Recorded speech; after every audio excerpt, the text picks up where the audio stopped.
दंगे हुए थे मुजफ्फरनगर दंगे, जब ये एलजी हो गए थे, रह रहे थे यहीं पे।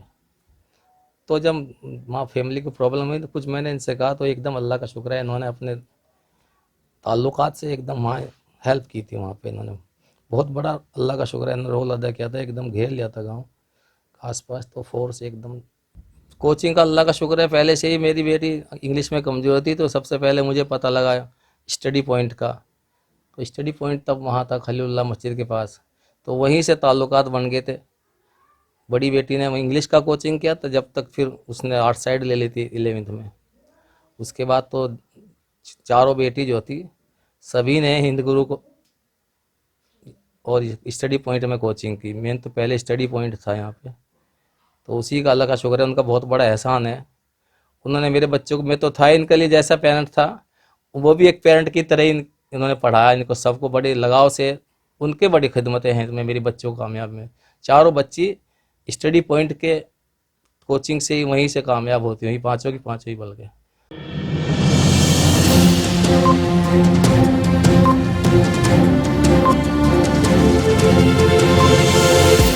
झूठ से दूर, खबरों से भरपूर। आप देख रहे हैं वतन समाचार। मैं हूं मोहम्मद अहमद। हमारे साथ बातचीत करने के लिए आज खालिद हुसैन साहब मौजूद हैं। आपने देखा होगा बीते दिनों जामिया मिल्लिया इस्लामिया के पूर्व वाइस चांसलर और साथ ही दिल्ली के पूर्व लेफ्टिनेंट गवर्नर नजीब जंग ने आप ही के परिवार के बारे में काफी उल्लेख किया था कि कैसे आपने अपनी बेटियों को पढ़ाया लिखाया और आज वो बेटियां ऑस्ट्रेलिया से लेकर इंडिया तक अपनी धाक और अपनी धमक छोड़ रही हैं।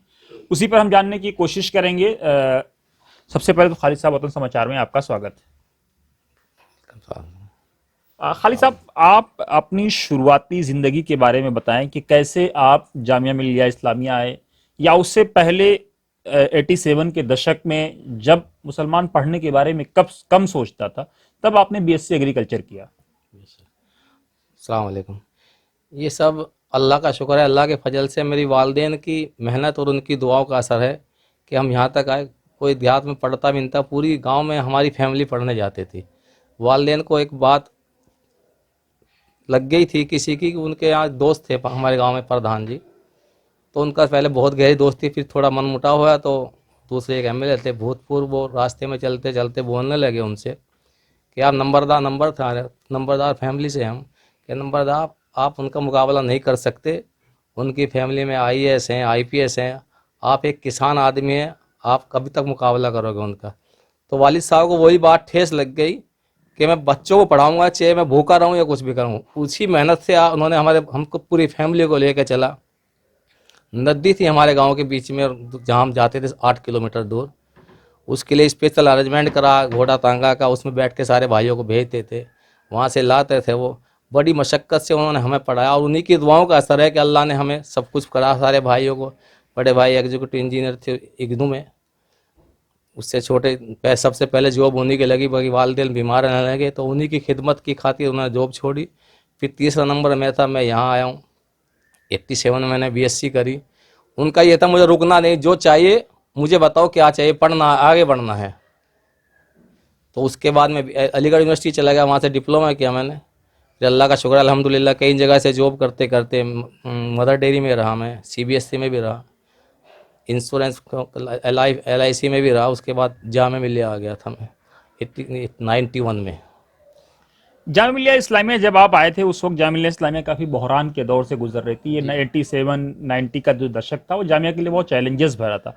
आपने जामिया मिल्लिया इस्लामिया को क्यों चूज किया? सीबीएसई जबकि एक मालदार बॉडी थी, या एलआईसी भी एक काफी हाई प्रोफाइल एजेंसी थी, तो आपने जामिया मिल्लिया इस्लामिया को क्यों चुना था? एलआईसी के मैं जब है तो मेरा एडमिशन हो गया था मैं, जब मैं उससे पहले मैं बीएससी करके एलआईसी में आया था।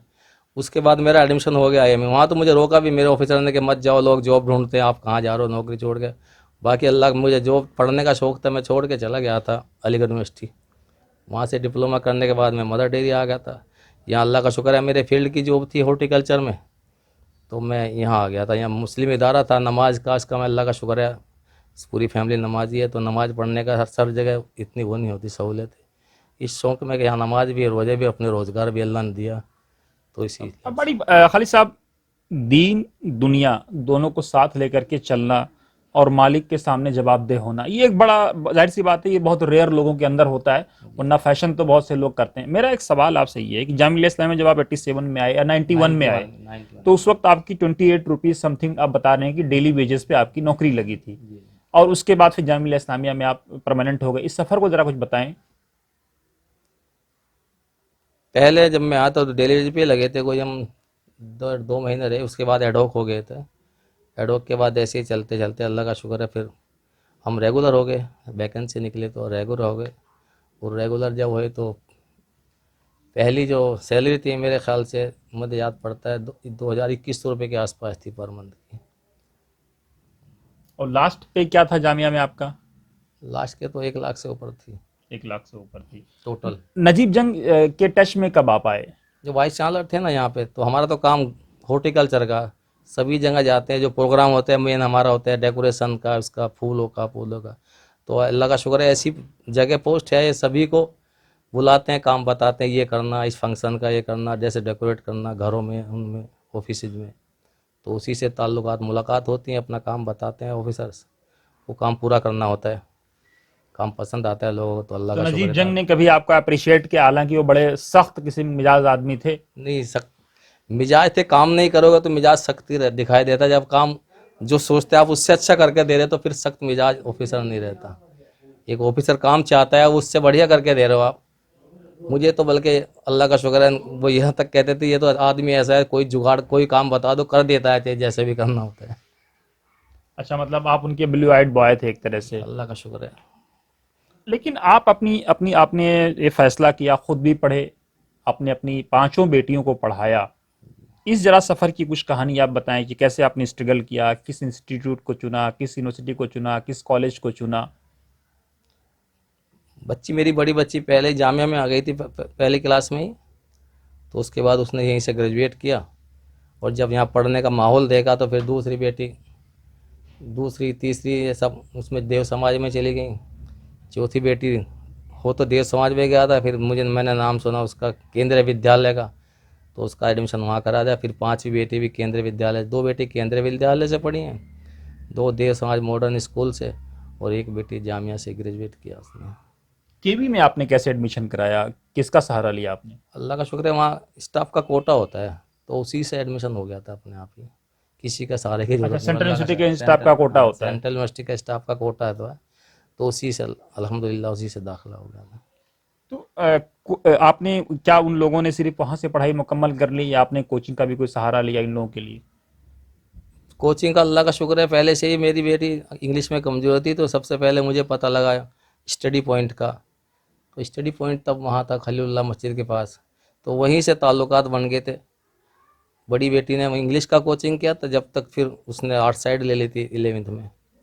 उसके बाद तो चारों बेटी जो थी सभी ने हिंद गुरु को और स्टडी पॉइंट में कोचिंग की। मेन तो पहले स्टडी पॉइंट था यहाँ पे, तो उसी का अल्लाह का शुक्र है, उनका बहुत बड़ा एहसान है।